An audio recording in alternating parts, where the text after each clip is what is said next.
Welcome back to the Candy Colored Studio. I'm Katrina Berg. This is episode 193. Today we're going to talk about the Bennett Art Prize. It's an opportunity for artists. We're going to talk about 7 ways that I'm going to be surviving summer with 5 kids as a professional artist. So 7 things I'm going to be doing to make it a little bit easier.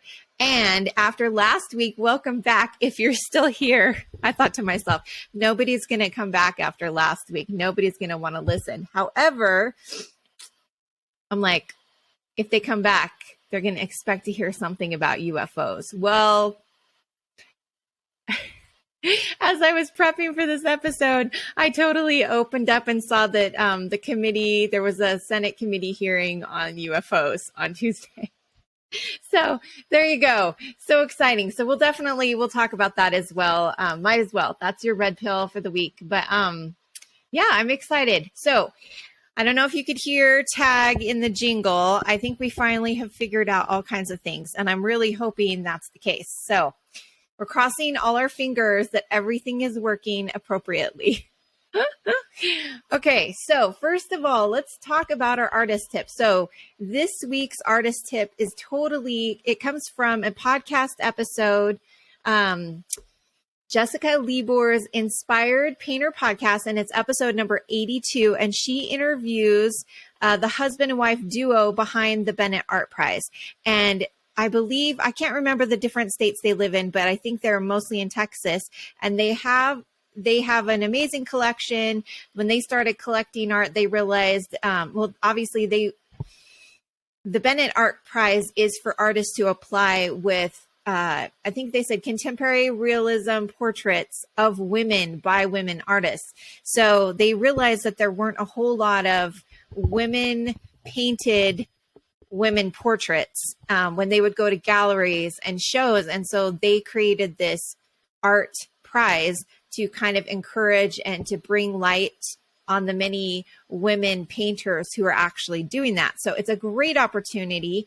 And I will link to the Bennett Art Prize, but also I will embed the actual episode with Jessica Libor, her interview, and you can hear all about their background and just the things that they love. They also had advice for artists at the end of the interview. It's a great podcast episode. So totally check it out. So that's your artist tip for the week. And then let's jump into the 7 things I'm going to be doing this summer. So we're 1 week away. The countdown is on. We are 1 week away from summer. And I don't know about you, but every time we have to change the schedule, it's a big transition. And so these are the things that I'm going to be doing to just make it a little bit easier. And I feel like we always get in our groove and then it's time to go back to school. So that's just the way it goes. But okay, here's the first one. The first one that I do is I lower my expectations. And in some areas of our life, I have no expectations. And that's pretty general for us. That's what has worked for us really well over the years. But for sure, we will be lowering expectations this summer. I personally will know that I will not be as productive in my art, well, really in my painting, as the rest of the school year. I just plan on it. And then anything that happens is like an added bonus, right?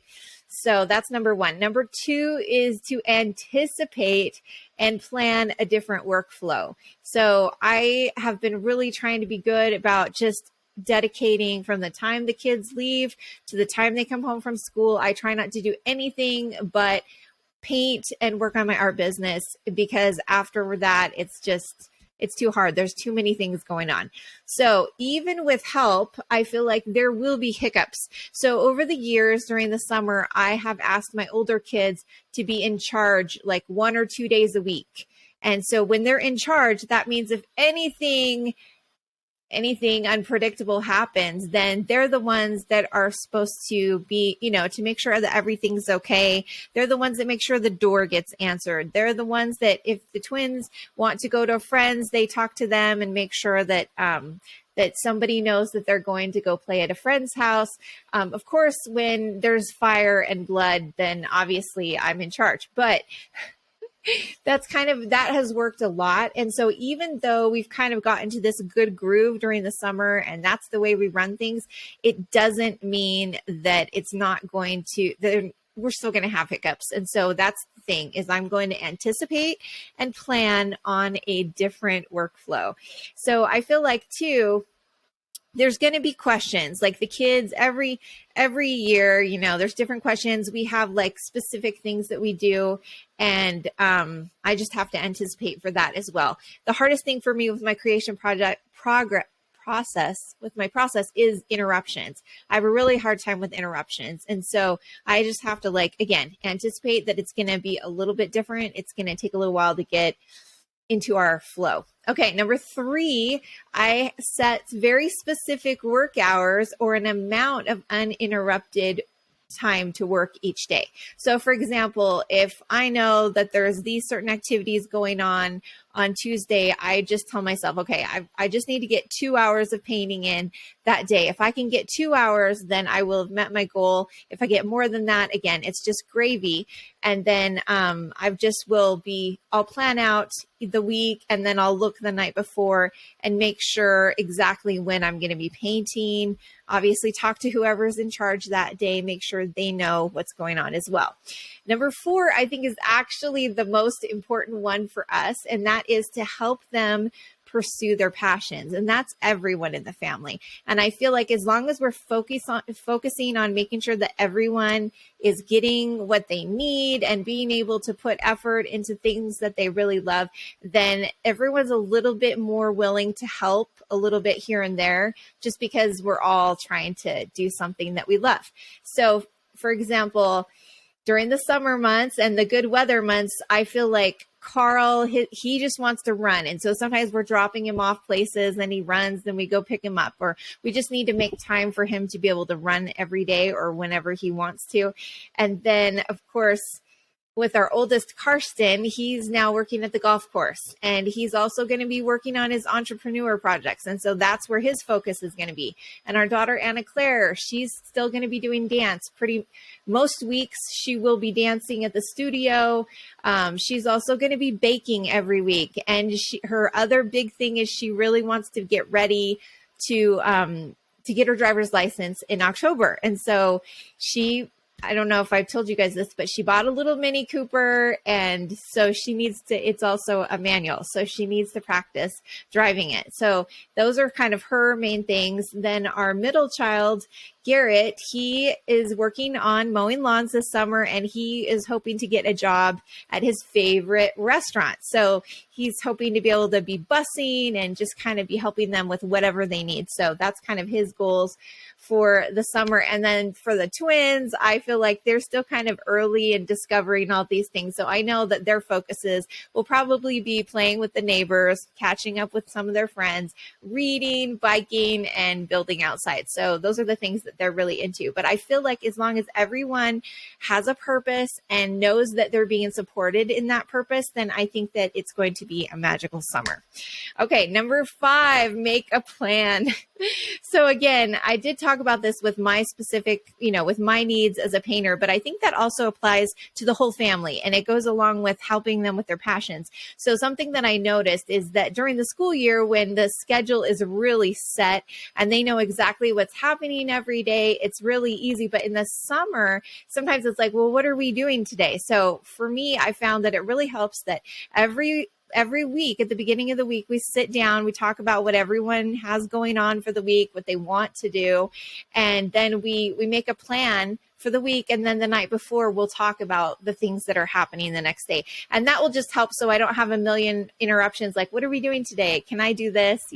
So we need to have somewhat of a plan. And of course, there are times when I will just have to throw in the towel and just throw the plans out the window. But I think for me, as long as I have a plan, then I can choose to push the plan aside and go do something fun with the kids. And that seems to help everybody just alleviate any anxiety and stress, but then also leave room for lots of spontaneity and fun together. Number 6, we like to keep some things consistent, but also allow for grace. So for example, during the summer, our kids know that they're still going to be doing chores. They're still going to have to read every day. They're going to have specific times and amounts of time that they can spend on media. And then of course, spending time with friends, and they kind of know that they have to go. I think in the past we've done like anytime after lunch, they can go play with friends during the summer. And so that gives them time to get the other things done and have some quiet time. So that's that. Number 7, this is the last one. And this one's really for me, but again, I'm going to try to start early every day. I'm going to try to get up while everyone is sleeping in a little bit. The twins, because they stay up so late during the summer, they usually tend to sleep in a little bit. They may not be up till 8 o'clock. So if I could get up and get like an hour of painting before they even get up, that would be amazing. So we'll see. But those are the 7 things that I'm going to work on this summer. You'll have to tell me if you have any tips or tricks or things that you're going to be working on this summer to make your summer the best ever and also just survival, right? Okay, let's get into this red pill. Seriously, it's really ironic that I'm like, nobody's going to want to listen to me after last week's episode. But honestly, I laughed so hard. So I'm going to attach, I will embed a YouTube in my show notes on my website of the committee hearing. And they now call it UAP instead of UFOs. And if I'm saying it right, it's unidentified aircraft phenomenon. Anyways, it was very interesting. You guys, I listened to the whole thing. It's not quite an hour and a half. You could totally speed it up and slow down like parts that you want to listen to. But what I thought was really interesting, I wrote down 12 things that I found that were very interesting in this Senate hearing. First of all, oh, hello, deer. There's a deer out there. The first thing that I would say is, I guess they haven't done a hearing like this since like the 60s. I think that's what they said. Anyways, it's been a long time. So it's supposed to be very special. It's supposed to be this big disclosure. Spoiler alert, I didn't hear a lot of disclosure, okay? There was not a lot of information given. Like, do you ever talk to somebody or you listen to someone and you're like, holy cow, that is a lot of words for absolutely nothing. That seemed to be the theme. At least that was the impression I got. And I would totally encourage you to go here and see what you think about it.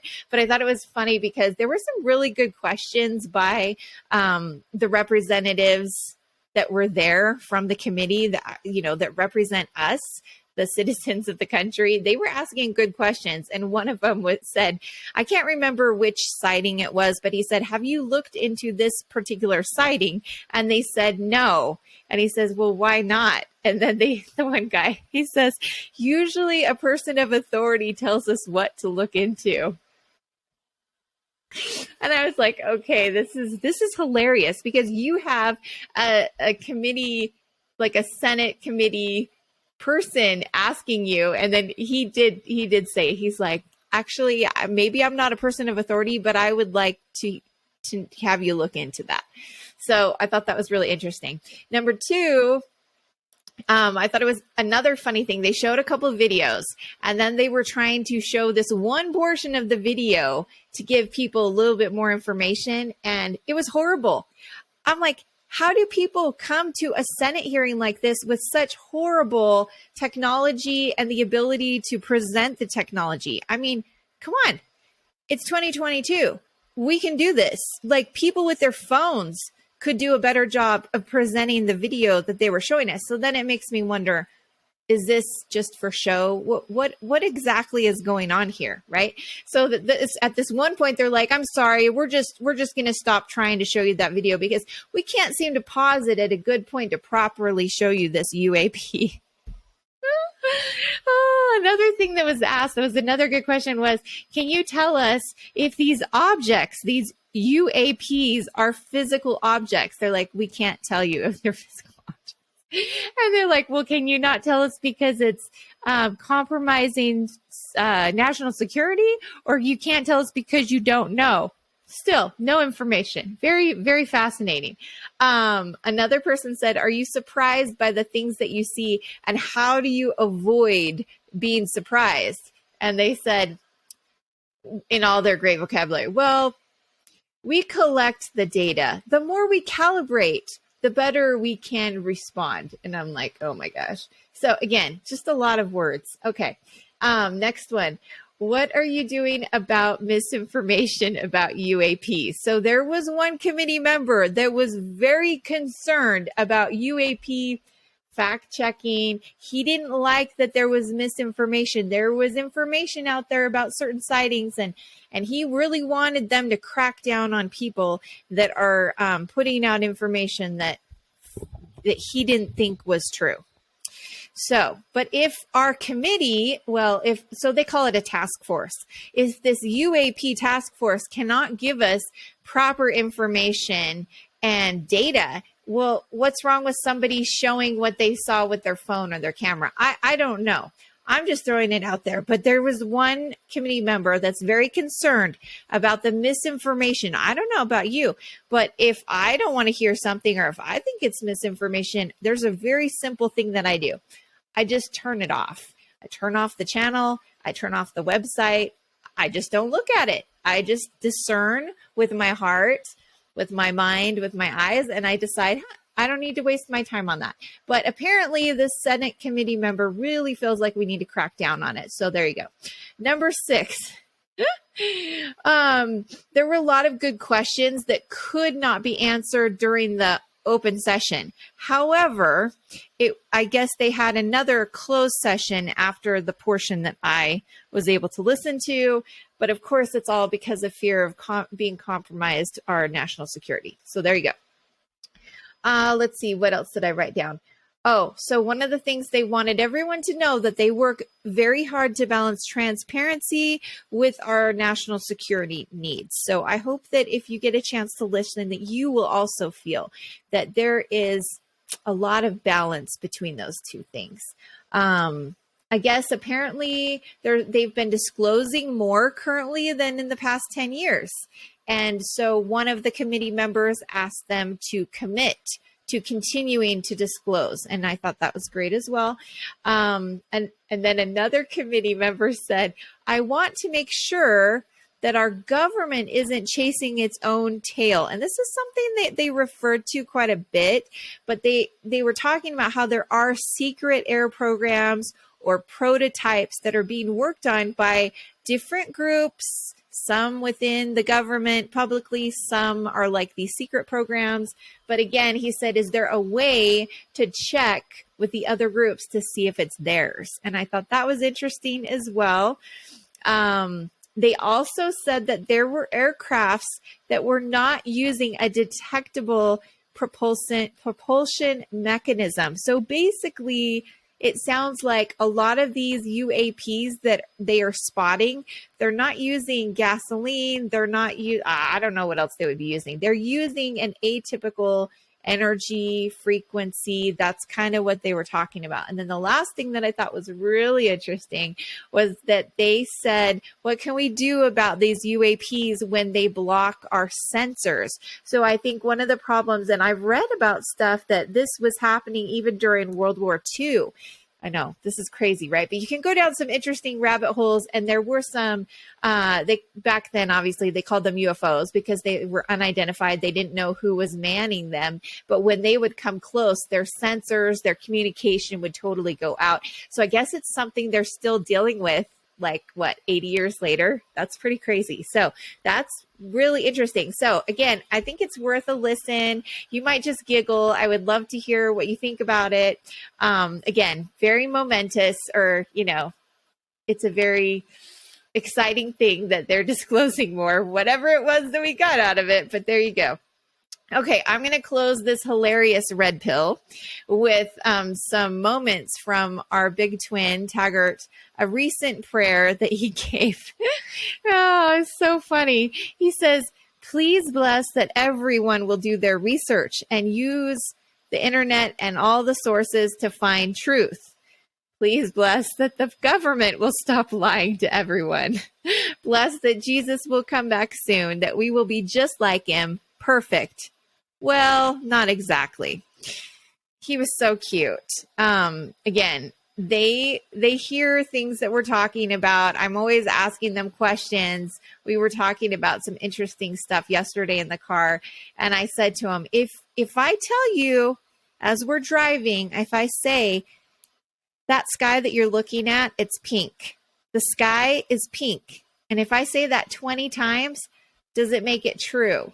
And Taggart's like, well, sometimes it's pink. I'm like, yeah, but if I'm telling you right now what you're looking at is pink, he's like, well, you're right. It's blue. I'm like, but if I tell you 20 times, does it make it true? He said, no, it doesn't make it true.